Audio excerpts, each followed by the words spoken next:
Often people find it hard to understand why European countries are so interested in Africa. It's true that European countries like France exploit Africa to this day. However, Europe wants to give that up when it comes to one thing: natural gas. Interestingly, European countries rely heavily on energy imports. Earlier, Russia provided natural gas and oil, but with the end of Nord Stream 1 and 2, it has become hard for Europe to survive. It's willing to give up its old exploitative habits. The wealth of Africa belongs to Africans. The mineral wealth that is beneath the soil of Africa must, in the end, accrue to Africans. Falling behind more or less all of the different big economies around the world. And I think there are five major things that we have to do to fix this.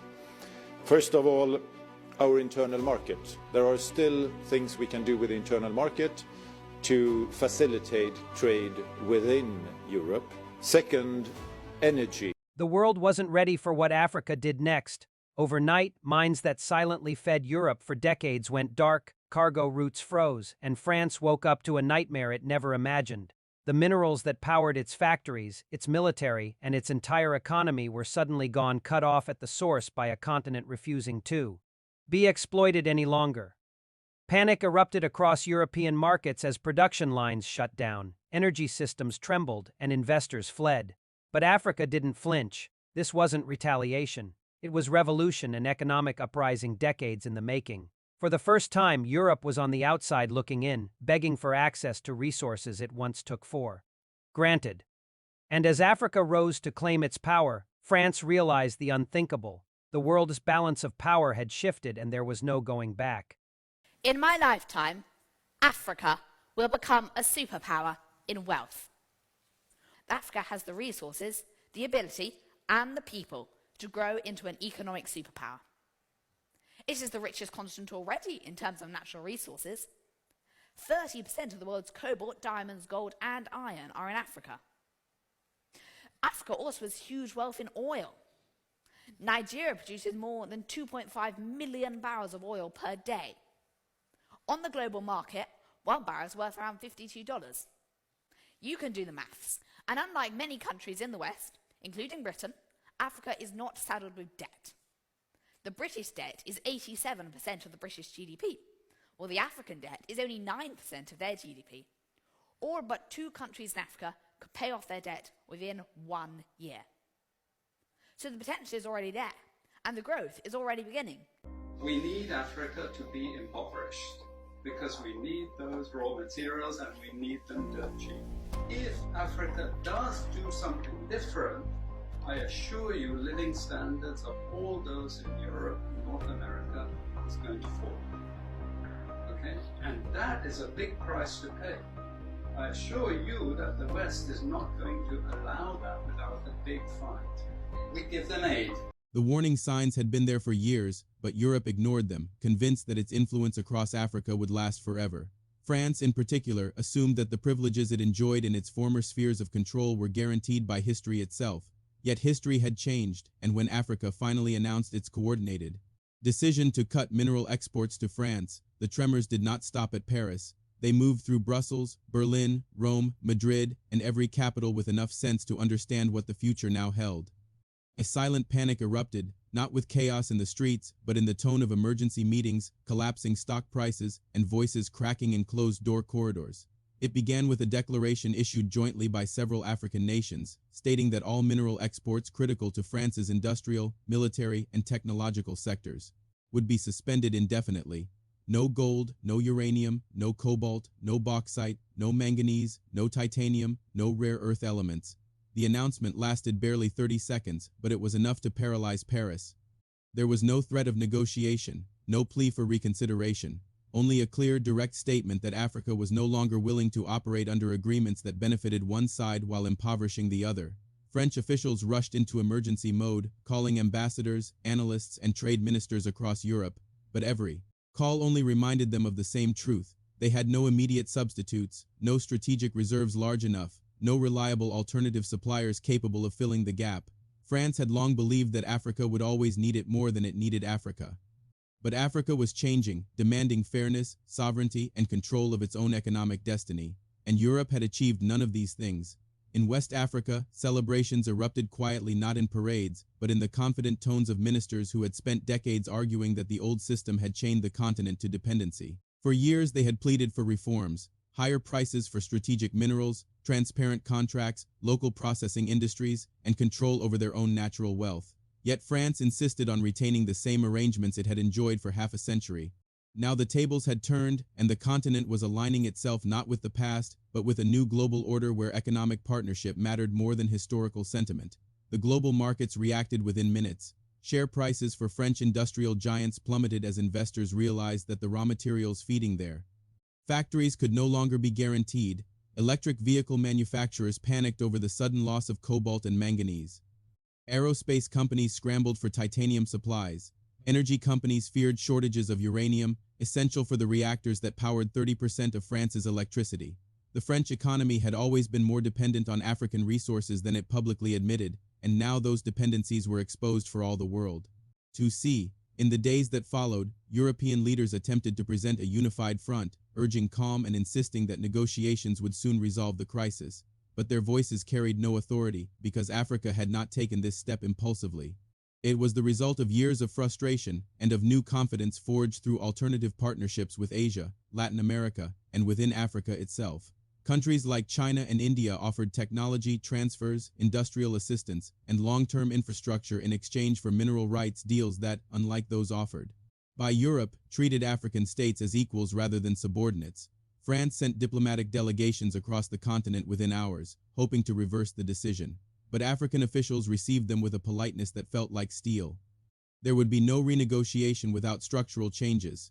France would need to accept new pricing models, local beneficiation requirements, and national sovereignty clauses that could no longer be overridden by external pressure. For decades, France had held the advantage because African states had been fragmented, but now the continent's mineral exporting nations were acting as a bloc, coordinating strategy and leveraging their combined power. In Paris, the shock was not only economic but psychological. For so long, French policymakers had viewed Africa as their strategic backyard, a sphere of influence guaranteed by history, language, and military presence. Now that illusion was collapsing, the younger generation across Africa no longer cared for the political narratives of the past. They demanded modern partnerships, not symbolic connections, and they were willing to cut ties with any country that refused to see Africa as an equal player in the world economy. European industries pleaded for immediate action. Manufacturers warned of impending production shutdowns as critical minerals dried up. Energy companies reported that nuclear fuel inventories were shrinking.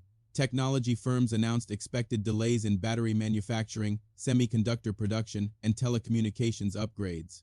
The European Union's entire green energy transition, heavily reliant on African minerals, suddenly looked vulnerable. Meanwhile, Africa experienced a new wave of optimism. The mineral cutoff was not an act of hostility, it was an assertion of sovereignty. Governments began fast-tracking projects to process and refine minerals within the continent, reducing the centuries-old cycle of exporting raw materials cheaply only to import finished products at high cost. Industrial zones expanded. International investors sought new partnerships, eager to secure long-term access while adhering to the stricter and more equitable rules now in place. China, already deeply invested in Africa's mining sector, capitalized on the shift, offering rapid financing and technology to accelerate processing industries. India expanded trade lines. Brazil signed multi-billion-dollar deals for joint mineral development. Russia offered engineering support. Even Middle Eastern nations arrived with investment funds ready to tap into Africa's rising industrial future. Africa was no longer a resource pit, it was becoming a manufacturing partner, a new global force rewriting the rules of mineral economics. France, however, found itself increasingly isolated. Every contingency plan it attempted seemed insufficient. South America could not supply enough cobalt or uranium. Asian nations lacked the surplus needed for export. Domestic European mines were too expensive, too limited, and too environmentally restricted to scale production quickly. The reality was undeniable. Africa had been the backbone of French industrial power, and now that backbone had withdrawn its support, European media ran headlines describing it as the greatest economic threat France had faced since the oil crisis of the 1970s. Analysts compared it to a strategic blackout, a sudden removal of economic oxygen. Even industries that did not rely directly on African minerals felt the pressure, as inflation surged and energy markets braced for volatility. Investors fled French markets, pouring money into African economies where industrial growth was accelerating. Inside Africa, leaders framed the mineral cutoff not as retaliation but as transformation. They argued that the continent could no longer export raw wealth without industrializing itself, and the only way to force change was to disrupt the status quo so deeply that the world had no choice but to renegotiate on Africa's terms. Some African leaders privately acknowledged the risks: falling export revenues, possible European sanctions, or currency pressures, but they also recognized the opportunity. If the continent held steady long enough, it would gain leverage that previous generations could only dream of. This was not just about minerals, it was about rewriting global economics, shifting power from countries that consumed resources to those that produced them. France feared exactly that. Its influence in Africa had already been diminishing as nations embraced new partnerships. Military bases closed, cultural programs were re-evaluated, trade agreements were revised, and now the mineral cutoff struck at the heart of France's remaining leverage. It no longer held the economic or political authority to shape African policies. The roles were reversing, and Europe's panic was not only about shortages, it was about losing the power it once took for granted. As the crisis deepened, Africa strengthened internal cooperation. The African Continental Free Trade Area drafted new mineral governance policies.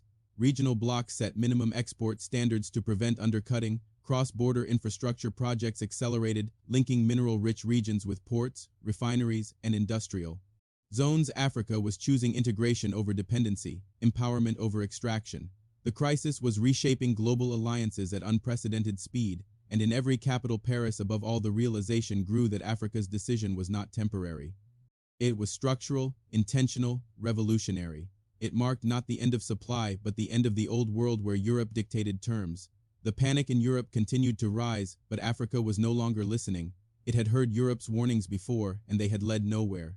This time, Africa had chosen to move forward without waiting for Europe's permission, and for the first time, Europe understood that it could not stop what was coming. Europe's panic escalated into full-scale alarm as the days turned into weeks and the mineral cutoff deepened. What many Europeans assumed would be a temporary diplomatic gesture had evolved into a long-term structural shift. Africa had no intention of reversing its decision without fundamental changes to the old arrangements. The continent was united in a way Europe had never anticipated, and the unity was reinforced by a shared memory of decades of exploitation and unequal partnerships. France pleaded for emergency negotiations, but Africa, standing on new political ground, demanded terms that fundamentally transformed the structure of the relationship. European officials were shocked by the firmness of the conditions: transparent pricing mechanisms tied to global market rates, immediate cancellation of colonial-era mining concessions, mandatory processing within African borders, and long-term industrial investment commitments, not loans, but joint ventures. In earlier decades, Europe would have refused without hesitation, but the crisis had weakened that confidence. France was in no position to reject anything, yet despite its desperation, the negotiations stalled. Africa insisted that it would no longer tolerate extractive relationships disguised as partnerships. France wanted access to minerals, but Africa wanted economic sovereignty, control of its own wealth, and the power to decide what role it would play in the global economy. These two visions were colliding with a force neither side could soften. France's industrial sectors began reporting production delays. Aerospace manufacturing slowed as titanium reserves dwindled. Battery factories cut shifts as manganese supplies evaporated. Nuclear plants prepared emergency procurement protocols. The French government issued statements urging calm, yet every market signal pointed to escalation, not resolution. Within Europe, fingers were pointed in every direction. Some blamed France for failing to modernize its African relationships decades earlier. Others blamed Brussels for ignoring Africa's political transformation. A few blamed Africa itself, refusing to acknowledge that the crisis was the consequence of choices made long before Africa found its voice, but blame did nothing to slow the economic freefall. Across Africa, the mood was radically different. Leaders saw this moment as a generational turning point, an opportunity to finally reverse a century of imbalanced trade. For too long, the continent had exported raw materials cheaply while importing expensive finished goods that drained national budgets. Now Africa was using its mineral wealth to force industrialization. New factories began construction at a pace that startled global financiers. Processing plants for cobalt, bauxite, and rare earth metals rose from the ground across southern, western, and central Africa. Joint ventures with Asian and Middle Eastern investors accelerated technology transfers previously denied by Western corporations. Refineries and smelters were built near mining zones, reducing transport costs and boosting local employment. A new industrial Africa was taking shape, one that was no longer the bottom of the global supply chain but a strategic hub in a multipolar world. France watched with growing dread. The more Africa industrialized, the less likely it became that the old trade patterns would return. Europe still needed African resources desperately, but Africa no longer needed Europe in the same way. That imbalance shattered the traditional architecture of global economics. In Brussels, the European Union launched crisis meetings, warning that Europe's energy transition was at risk. Electric vehicle goals, battery production, renewable energy expansion all were heavily dependent on minerals Africa controlled. A memo circulated quietly among top policymakers, acknowledging what politicians refused to say aloud. Europe had grown dependent on a continent it did not respect, and now that continent had found alternatives. The financial markets responded with brutal efficiency. Investors fled French industries and funneled capital into African mineral processing ventures. African stock markets, long overlooked, experienced historic gains. Commodity prices soared. Currency valuations shifted as African nations gained new sources of revenue independent of Western lenders. By contrast, France's economy contracted sharply. Credit ratings were downgraded, industrial output fell, inflation climbed as imported. Components became more expensive. Politicians tried to reassure the nation, but the public could see the cracks spreading. France had underestimated Africa for too long, and now it was paying for that arrogance with economic instability. Africa continued to build alliances far beyond European reach. Trade agreements with Asia and Latin America deepened. Middle Eastern sovereign funds expanded investments in mining infrastructure. Russia offered logistical and military support to protect mineral routes. India negotiated long-term cobalt and lithium contracts that bypassed European supply chains entirely. Africa was moving toward a future in which multiple global powers competed for partnership, not domination. France understood that its influence was shrinking, not just politically but economically. African cultural ties remained, but cultural ties did not power factories or fuel nuclear reactors. Without minerals, France's industrial core was exposed. The turning point came when several African nations announced that they were establishing a collective mineral pricing council, a coordinated body that would set standardized export conditions to all global buyers. This was OPEC for minerals, and its formation sent markets into chaos. France realized instantly that it was losing not only access but also the ability to leverage, divide, and rule economics. Africa was centralizing its power, redistributing leverage, and moving toward full economic sovereignty. For Europe, the implications were catastrophic. For Africa, they were liberating. In Paris, the panic that began as quiet meetings had grown into a public crisis. The French government released a statement acknowledging the severity of the situation, calling for an emergency summit with African leaders. But Africa responded by saying it would consider such a summit only after France publicly recognized the economic harm caused by decades of resource extraction under unequal terms. Europe had never imagined a world where Africa could make demands and enforce them. As weeks passed, Africa's new alliances deepened, infrastructure investments expanded, processing plants neared completion, local economies surged. Africa's economies were no longer primarily exporters of raw minerals but growing producers of advanced materials, a shift France had feared for decades. What Europe interpreted as hostility, Africa viewed as justice.